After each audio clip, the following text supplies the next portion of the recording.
Assalamualaikum warahmatullahi wabarakatuh. Perkenalkan, saya Famila Balkis akan membacakan materi pertama, yaitu tipe maintenance. Dalam kegiatan maintenance, terdapat beberapa jenis yang dikategorikan sesuai dengan waktu dan kondisinya.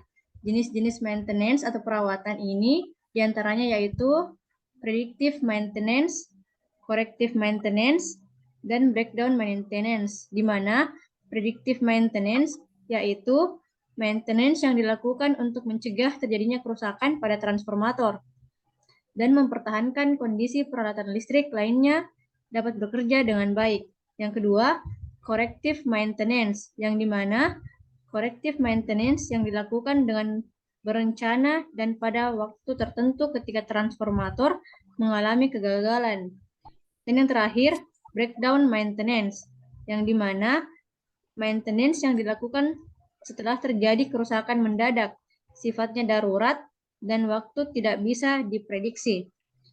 Materi kedua yaitu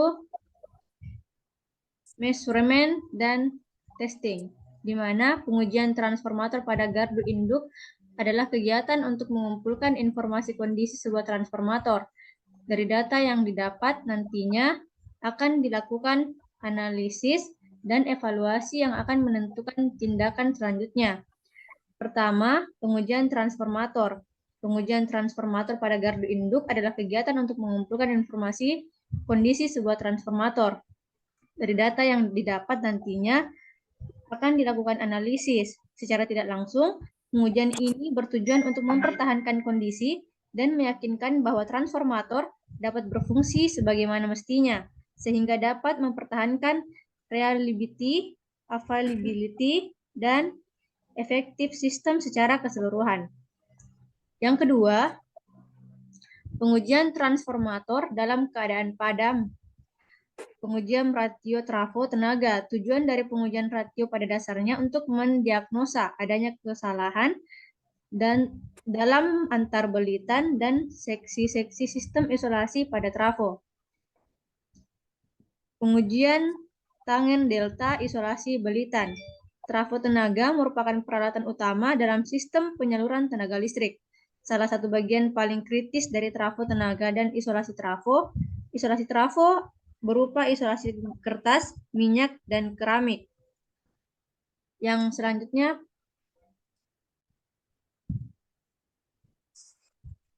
baik, materi ketiga akan dibacakan oleh saya sendiri, yang Melin Toding. Pengujian isolasi transformator. Pengujian transformator merupakan tahapan akhir dari suatu produksi transformator. Pengujian tersebut bertujuan agar transformator hasil produksi memenuhi standar yang ditentukan sebelum transformator tersebut dioperasikan. Pengujian tersebut meliputi insulation resistance test, induced potential test, and applied potential test. Adapun insulation resistance test bertujuan untuk mengetahui besar tahanan isolasi antar belitan dengan ground atau antar dua belitan. Materi yang keempat yaitu high potential testing. Singkatan high potential testing berasal dari bahasa Inggris yang berarti potensi tinggi. Tes high potential testing ini atau tes tegangan tinggi diterapkan untuk mengukur resistansi dielektrik pada tegangan tinggi dan melakukan kontrol isolasi. Pengujian ini harus dilakukan pada semua perangkat listrik yang beroperasi dengan tegangan tinggi. Tes tegangan tinggi dilakukan untuk memastikan operasi yang aman dan integritas isolasi kabel tegangan tinggi dalam sistem kelistrikan pasukan. Tes ini mengungkapkan komponen lemah yang dapat menimbulkan kondisi hubung singkat atau bahaya keselamatan listrik dan menimbulkan risiko sengatan listrik pada manusia. Selanjutnya materi ke-5 akan dibacakan oleh Muhammad Aidin Fahru. Baik, saya akan membacakan materi ke-5, Transformer Turn Ratio Test. Transformer Turn Ratio Test atau TTR adalah metode pengukuran perbandingan belitan primer VP dengan belitan sekunder VS pada transformator. Metode pengukuran ini ialah untuk mengetahui kondisi belitan primer atau sekunder dari ketiga pasanya, RST, apakah masih imbang atau bahkan sudah short. Karena hal ini ada kaitannya dengan tegangan keluaran pada transformator. Sebelum melakukan pengukuran ini, ada beberapa langkah yang mesti harus dipahami, di antara lain vektor grup dan rumus perhitungan TTR. Materi ke-6, polarity testing. Istilah polaritas mengacu pada konduktor dalam rangkaian DC seperti konduktor positif atau negatif. Dalam rangkaian listrik, aliran arus disebut polaritas listrik. Aliran arus dari terminal positif ke terminal negatif, sedangkan elektron mengalir ke terminal negatif ke terminal positif. Dalam rangkaian DC, aliran arus akan berada dalam suatu arah, hanya di mana satu terminal positif dan terminal lainnya selalu negatif. Dalam rangkaian AC, kedua terminal berubah antara positif dan negatif, dan arah aliran elektron kadang terbalik. Sebuah uji polaritas digunakan dalam situasi pemasangan listrik untuk memverifikasi koneksi saluran yang tepat serta konduktor netral. Misalnya, untuk dudukan sekrup lampu, penting bahwa sambungan konduktor sambungan saluran harus ke terminal pusat, serta konduktor netral dihubungkan ke konduktor eksternal. Demikian juga penting untuk memverifikasi bahwa saklar terletak di dalam konduktor saluran, bukan konduktor netral. Selanjutnya akan dilanjutkan oleh teman saya. Bismillahirrahmanirrahim. Perkenalkan, saya akan menjelaskan materi selanjutnya, yaitu power adalah dari ring atau dengan power atau daya tempat. Daya adalah daya yang dikeluarkan oleh generator, biasanya satuan volt ampere. Seperti deaktif adalah daya yang benar-benar termanfaat oleh komponen-komponen di dalam beban, atau biasa disebut dalam satuan watt.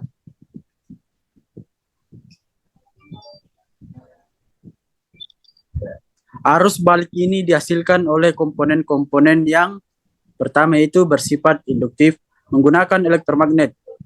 Kemudian bersifat kapasitif seperti kapasitor atau kabel padam. Kemudian, jadi jika Anda tidak puas dengan faktor daya jaringan Anda, jangan salahkan genset atau PLN Anda. Anda bisa memperbaiki power faktor jaringan Anda dengan menambah komponen kapasitif atau induktif. Selanjutnya, materi selanjutnya yaitu excitation current. Sistem eksitasi adalah sistem pasokan listrik DC sebagai penguatan pada generator listrik atau sebagai pembangkit medan magnet, sehingga suatu generator dapat menghasilkan energi listrik dengan besaran daya dua tegangan keluaran generator tergantung pada besar arus eksistensinya. Sistem ini merupakan sistem yang viral pada proses pembangkit dan pada pengembangannya.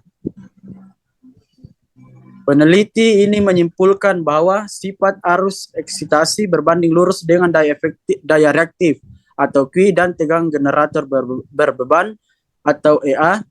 Perubahan nilai VT tidak lebih 2,2% dan tidak kurang dari 0,29% dari range atau kurang lebih 5%. Dengan demikian membuktikan bahwa sistem terjaga kestabilannya. Penyebab Q dan E mempunyai nilai minimal dan maksimal dikarenakan permintaan beban yang berubah-ubah dan diikuti dengan pengatur arus eksistensi. Kemudian materi selanjutnya yaitu DC winding resistance. Penguji RDC ini dengan tujuan untuk mengukur nilai hambatan atau resistif dari belitan. Penguji ini dilakukan dengan mengalirkan arus DC ke belitan.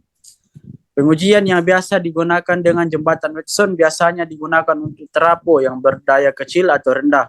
Dalam alat ini terdiri dari sebuah galvanometer, dua buah resistor yang nilainya tidak berubah atau R1 dan R2, dan terdapat hambatan yang nilainya berubah-ubah atau variabel dengan tempat yang berseberangan dengan R hambatan pada dibelitan yang akan diuji.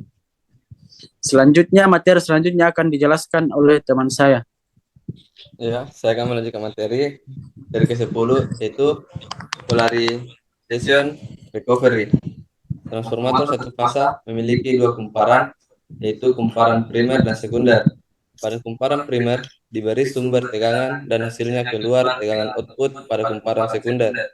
Saat bekerja, masing-masing ujung kumparan primer polaritasnya selalu bergantian mengikuti gelombang sinusoida AC. Untuk menentukan sudut pergeseran antara kumparan primer dan sekunder atau arah kumparan primer dan sekunder yang mempunyai beberapa persyaratan, yaitu arah kumparan transformator antara primer dan sekunder yang diberi tanda pada terminal kumparan input maupun output. Yang kedua, arah vektor untuk sisi tegangan sekunder dapat minus maupun plus. Yang ketiga, melukiskan arah setiap vektor searah dengan perputaran jarum. Yang keempat, mengukur tegangan tinggi primer dengan tegangan rendah sekunder. Selanjutnya, insulin fluid dielektrik.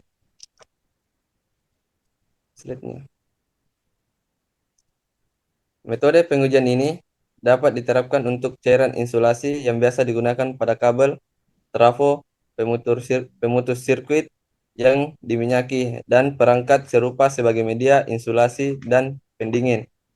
Metode uji ini sensitif terhadap efek merugikan dan kelembaban dalam larutan, terutama bila serat selulosa ada dalam cairan.